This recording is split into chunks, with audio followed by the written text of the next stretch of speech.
Ya, buenas tardes. Vamos a dar inicio a esta exposición, que es básicamente un artículo que se desarrolló en el año 2019, una craniotomía descompresiva para accidentes cerebrovascular isquémico agudo.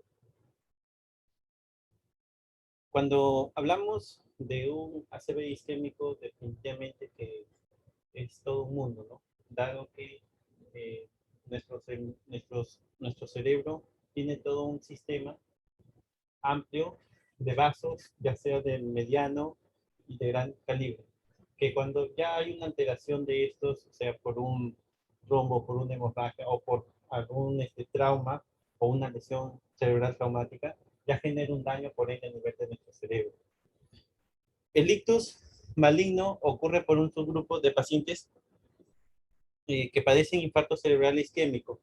Y básicamente tres cosas principales que pueden suceder en este paciente. Uno, un edema cerebral progresivo. Dos, una herniación cerebral. Y tres, un aumento de la presión intracraneal.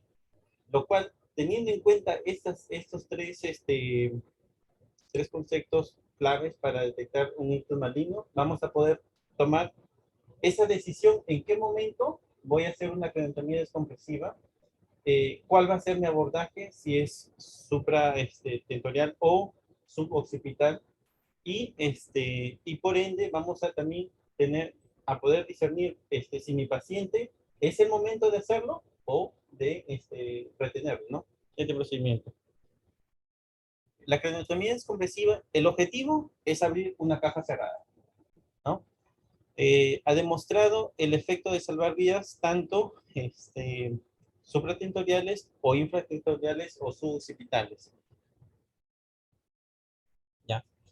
La trepanación es una técnica más antigua para abrir los cráneos y eso se remonta a los años 12.000 años antes de Cristo, en donde esto se producía por una lesión traumática evidente o también se hacía ante ciertos eventos rituales para, para ciertos dioses, ¿no?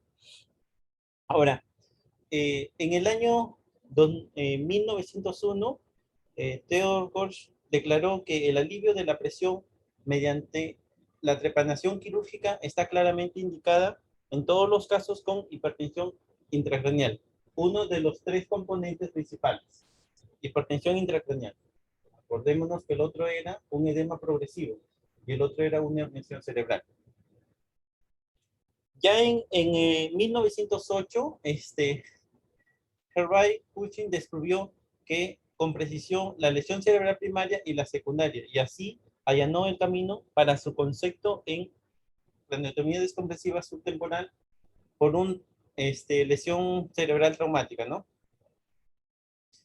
En 1974, Enrique Iwamoto y sus colaboradores publicaron un informe detallado y ellos fueron los que ya empezaron a describir en sí cuáles eran los beneficios de esta craniotomía descompresiva, ¿no? Y sobre todo se enfocaron en aquellos casos, los describieron básicamente, que fueron 17 casos, los describieron con este compromiso de la arteria cerebral media. La entidad del accidente cerebrovascular isquémico cerebeloso se describió por primera vez ya en 1930. O sea, en 1930 ya se hablaba de que podía haber un compromiso a nivel del cerebelo, pero recién la técnica, que fue básicamente 40 años después, ¿no? Los primeros informes de descompresión suboccipital se publicaron en 1956. En 1970, James, Ehrlich y colaboradores publicaron una serie de casos detalladas con pacientes con compresión del tronco encefálico secundario a un accidente cerebrovascular isquémico cerebeloso. Ahora, la definición de un infarto cerebral maligno, pues mencionan de que se considera básicamente a la carótida interna y a la arteria cerebral media como el 10% de las causas de un ictus supratentorial, que nos puede conducir a un infarto cerebral maligno. Solamente un 10%. lo cual menciona básicamente dos criterios. Una hipodensidad que va a abarcar de un 50 a un 75% del territorio de la arteria cerebral media y también incluyendo los ganglios basales y las estructuras vecinas, ¿no? Asociados a esta arteria. Y también un desplazamiento de 4 milímetros de la línea media, tomando como punto de referencia la glándula pineal. Y sobre todo, si es que esto sucede en las primeras 48 horas. ¿Por qué 48 horas? Porque vamos a ver más adelante de que el tiempo que yo voy, el médico decide en realizar este procedimiento, va a marcar la diferencia, sobre todo en las complicaciones posteriores, que ya sean tempranas o tardías. ¿Ya? Muy bien, aquí podemos evidenciar básicamente todo el territorio de la arteria cerebral media. Y vemos que cuando el paciente está en sí desarrollando el evento, hay una desviación de la línea media, tomando los dos criterios, ¿no? Pero ya cuando se le hace una descompresión, vamos a evidenciar que, si bien es cierto, ya hay cambios evolutivos de la cirugía, pero también la línea media se va restaurando. ¿Ya? Menciona, a ver, vamos a ver. Ya. Más adelante le mencionaré básicamente que esto puede suceder a nivel del cerebelo, ¿sí? Cuando hay un compromiso también de, ya sea el cerebelo derecho, izquierdo, y ahí no se va a notar sobre todo lo que es el cuarto ventrículo. En cambio, ya cuando ya se hace una descompresiva suboccipital, ya se evidencia mediante una imagen que ya está dilatando el cuarto ventrículo. Muy bien. El 20% de los pacientes padecen un ictus cerebeloso maligno, pero la mortalidad, básicamente, si es que no se actúa, es de un 80%, un 80%.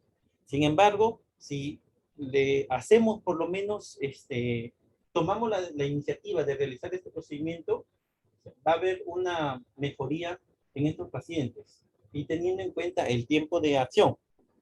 Ahora, el deterioro clínico, pues vamos a tener un edema, una compresión del tronco encefálico, una hernia hacia arriba y hacia abajo, una hidrocefalia oclusiva. Por eso es que también mencionan de que en algunos pacientes se hizo uso de un DBI, la cual esto se va a asociar a ciertas complicaciones infecciosas, sobre todo, ya sea del sitio respiratorio o del mismo líquido, como es la ventriculitis, que lo vemos con bastante frecuencia en estos pacientes actualmente hospitalizados, ¿no? Muy bien, acá es lo que les mencionaba. Básicamente, tenemos un ACV en el cerebelo derecho, pero ya cuando se le hace una craniotomía suboccipital, acá vemos que no se puede evidenciar el cuarto ventrículo, pero acá por lo menos ya se está diferenciando. Y vemos los cambios evolutivos que se pueden, se puede evidenciar en esta tomografía, ¿no? Ahora, mencionar dos cosas, básicamente, en esta gráfica. Cuando tenemos una técnica quirúrgica supratentorial, sobre todo en los niños, vamos a tener un aumento, un edema progresivo, un aumento de la presión intracraneal y una herniación cerebral. ¿Qué es lo que pasa? Cuando hacemos una craniotomía descompresiva, el hecho de que ya haya una descompresión del tejido óseo, me va a reducir en un 66%, lo que quiere decir que de un 30 a un 10, de 30 a 10 milímetros de mercurio, sobre todo cuando hacemos lo que es la calota en sí. Pero ya cuando hacemos una solución de continuidad de la dura madre o tejidos blandos, eso reduce adicionalmente un 50%, es decir, 5 milímetros de mercurio.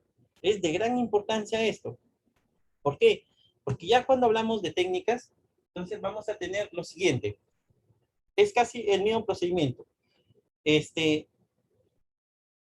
Hacemos un abordaje, ya sea por delante o por detrás de la oreja, sobre todo un colgajo de cuero cabelludo y también del músculo temporal, lo cual hacemos puntos de referencia con agujeros utilizando la fresa, y lo ideal sería tomar un punto central, lo cual mencionan en un diámetro de 12 a al menos 12%, pero lo ideal sería 15 centímetros de diámetro.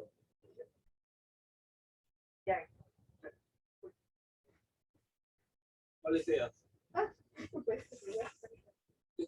no es la marca Para que tiene más plata. la marca Cargosa. ¿Por qué te dices Cargosa solito? Porque no te dice nada. Gracias. Pero Cargosa ya tú sabes. Te he dicho, no te dice mucho lo blanco. Entonces, lo ideal menciona básicamente un diámetro de 15 centímetros. Eso es lo ideal, ¿no? Pero lo aceptable es al menos 12 centímetros. Como mencionaba, retirando ya el tejido óseo, ya vemos los beneficios que se evidencian en este paciente. Y al hacer una solución de continuidad de la dura madre, pues el beneficio es mayor, sobre todo para reducir la presión intracraneal. Ahora, cuando hablamos de la técnica quirúrgica infratentorial, pues nosotros cruzamos una línea media, tomando este punto de referencia del ilio hasta la superficie superior de la columna cervical. Ahora, ya igualito, ¿no? Tomamos los dos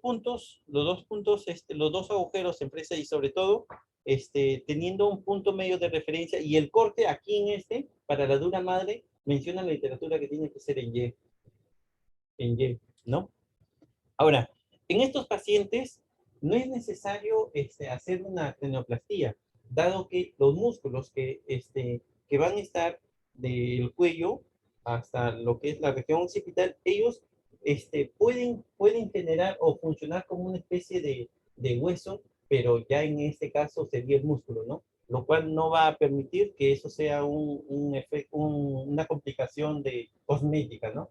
A diferencia de los otros pacientes, en donde realmente esa es una complicación tardía, porque se evidencia una depresión o hueso hundido, ¿no?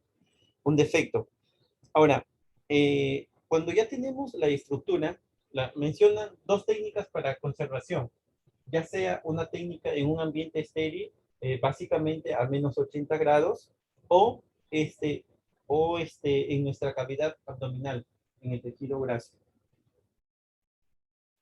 Ah, y otra cosa que aquí se menciona de que se retira el, el arco posterior del atlas para poder realizar esta craniotomía, la suboccipital.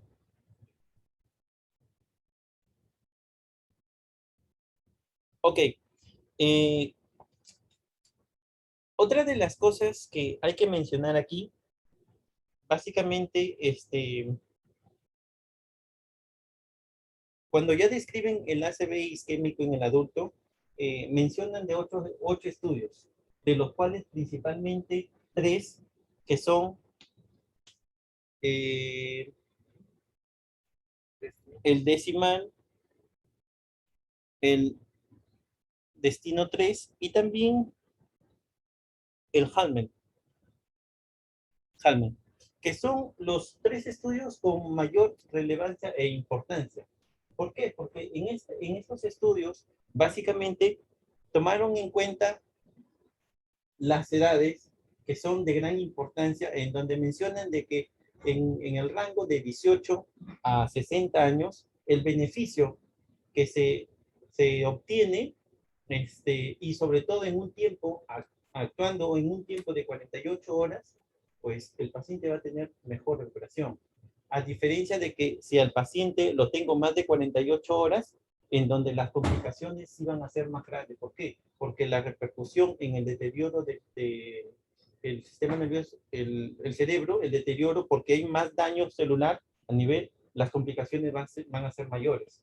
Y en algunos pacientes, cuando ya pasan a UCI, y sobre todo son usuarios de un DBE, estos pacientes se van a complicar más rápido. ¿ya?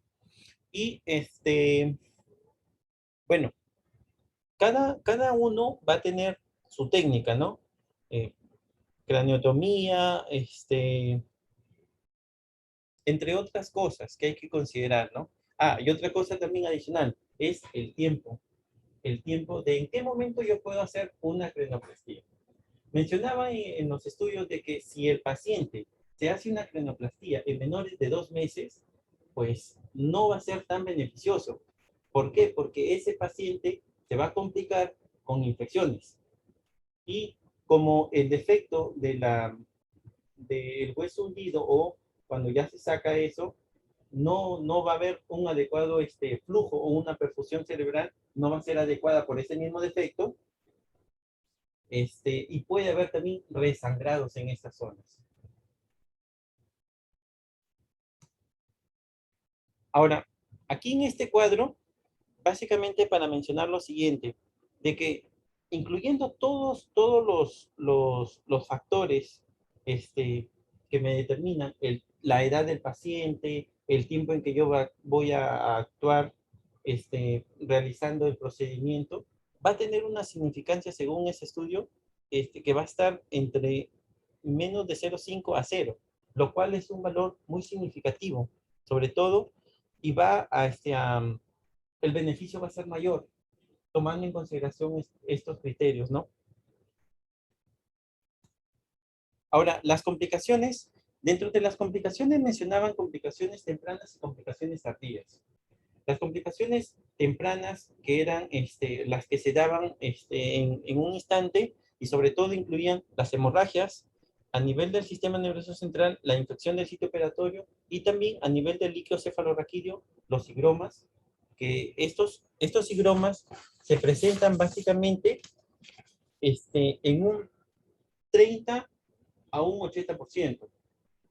Y las convulsiones que también las consideran, estas convulsiones mencionaban lo siguiente, ¿no? De que los pacientes que tienen una convulsión, ellos van a presentar una convulsión única en un 50%, pero de estos, el 45% van a desarrollar ya un proceso de epilepsia, ya de por vida, ¿no? Ahora, un infarto, otra de las cosas que se ha visto en los estudios más representativos, la cantidad de los pacientes.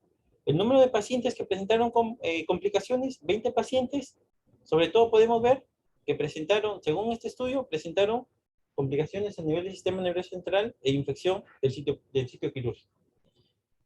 En el estudio de Hamlet, tanto complicaciones hemorrágicas, y acá vemos complicaciones de fuga del líquido cefalorraquídeo, o ya sea de un higroma o hidrocefalia, ¿no? En el estudio Manny, vemos que hay compromiso de hemorragia y también del sistema nervioso central. Entonces, con esto se podría concluir lo siguiente, que dependiendo de tres grupos o tres complicaciones principales, ya sean la hemorragia, infecciones del sitio operatorio y alteraciones sobre todo con el líquido cefalorraquídeo, que engloban en sí a todo un campo, ¿no? Todo un campo. Ok, bueno, tenemos en esta gráfica el higroma, que ya podemos evidenciar está como una especie de encapsulamiento, ¿no? Que se ha formado, ¿no? Ahora, esto ya vendría a ser considerado como una complicación tardía, ¿no? A consecuencia de la misma exéresis de la calota. Es, es, sí, el color negrito. Así es. Ya, ahora, en niños básicamente, el ictus es casi infrecuente, ¿no? se menciona de que un ACV en los niños puede darse de 1.2 a 3.6 de incidencia, sobre todo en 100.000 niños por año, las cuales, así casos que publiquen con bastante frecuencia en niños, no, son muy pocos. Hasta en esta revista mencionan de que solo han sido 28 casos que se han reportado con este tipo de isquemias, ¿no? Y hay ciertos estudios que mencionan básicamente algunos casos que han descrito. Por ejemplo, ya si sus colaboradores llevaron a cabo un estudio observacional multicéntrico eh, prospectivo que exploraba la mejor atención médica del drenaje ventricular externo y la craniotomía suboccipital, de los cuales llega a la conclusión de que el 50% estaban en coma. La cirugía se realizó en un tiempo medio de 62 horas después del ingreso, informó una mala evolución, considerando una escala modificada de ranking mayor de 2 en un 35%, un deterioro clínico que ocurrió con mayor frecuencia al tercer día. Entendiendo lo siguiente, de que en un estudio mencionaban de que si toman el punto de corte de 4.25 horas, ese paciente iba a tener una muy buena evolución, las cuales las secuelas, ya sea de depresión, del hundimiento de la calota, o complicaciones ya sea hemorrágicas, de infección del sistema nervioso central, o alteraciones del LCR, iban a ser muy bajas, pero sobre todo considerando un tiempo de enfermedad de 4.25 horas. Ahora, King y sus colaboradores publicaron un resultado de estudios retrospectivos de casos y controles emparejados y concluyeron lo siguiente, ¿no? Pacientes quirúrgicos fueron tratados con una craniotomía suboccipital, el 50% recibió un drenaje ventricular externo, el 57% debridamiento del tejido infartado. Se informó un resultado de pacientes y considerando el ranking 2, que el 49% de la corte médica y 33% quirúrgica. ¿Por qué mencionaban eso? Porque básicamente, si el paciente, como a veces suele pasar, de que, no, le damos chance, ya sea con algún manitol o con un corticoide, esos pacientes entraron en este rubro, ¿no? Corte médica, las cuales había más complicaciones. A diferencia de lo que ya cuando se actuaba de manera más pronta, pues esas complicaciones se reducían un 33%. FESCOR y sus colaboradores incluyeron a 57 pacientes en un análisis retrospectivo monocéntrico y concluyeron lo siguiente, ¿no? Que el 82% recibió un drenaje ventricular externo, el 56% debridamiento del tejido infartado, además de craniotomía. Se observó un resultado desfavorable en un 60% de los pacientes y en un 76% en el subgrupo con infarto adicional del tronco encefálico. La mortalidad fue de 40 y un 58% respectivamente. Las complicaciones quirúrgicas ocurrieron en un 18% de los casos, que incluyeron fugas de líquido cefalorraquídeo, meningitis y ventriculitis.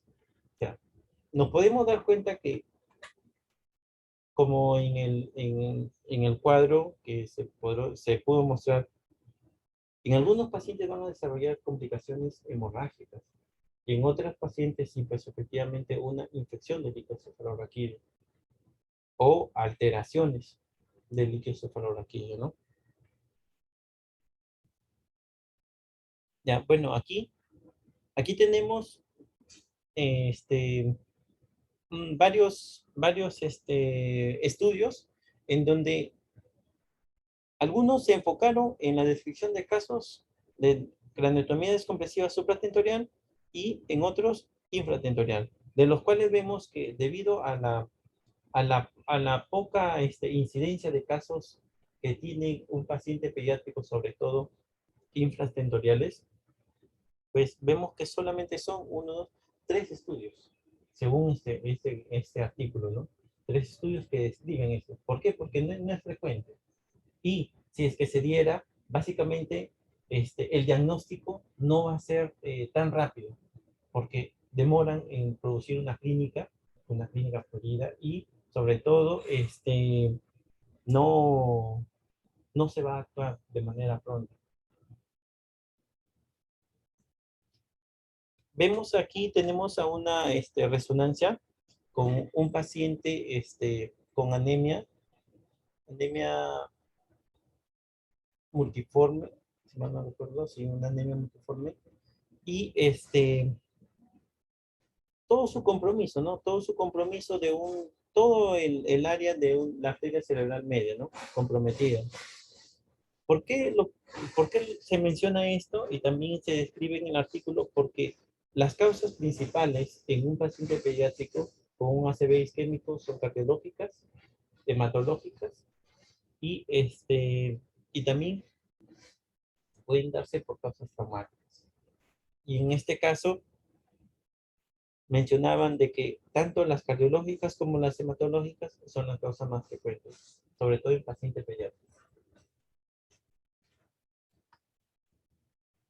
Las conclusiones, bueno, las conclusiones de este estudio básicamente es que la craniotomía descompresiva es una opción de tratamiento importante en un accidente cerebrovascular maligno en todos los grupos etarios, en todos. Y también decidir si mi paciente está apto o si es el momento adecuado para realizar este procedimiento. En los ensayos clínicos aleatorios, la craniotomía descompresiva para el accidente cerebrovascular maligno supratentorial e infratentorial confirmaron una reducción significativa de la mortalidad. La craniotomía descompresiva se hace que una proporción importante de pacientes presente una discapacidad moderadamente grave, ¿no? Pero sobre todo cuando el tiempo es mayor de las 48 horas.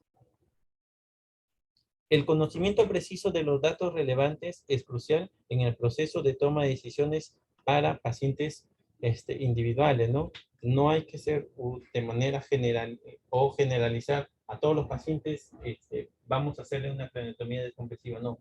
Porque muchas veces, si no la amerita, no vamos a tener este beneficio, ¿no? El determinar quién es el candidato para una cirugía temprana o preventiva y quién podría beneficiarse de posponer la cirugía hasta que se desarrolle una evidencia clara de deterioro puede ser un desafío total. ¿Por qué?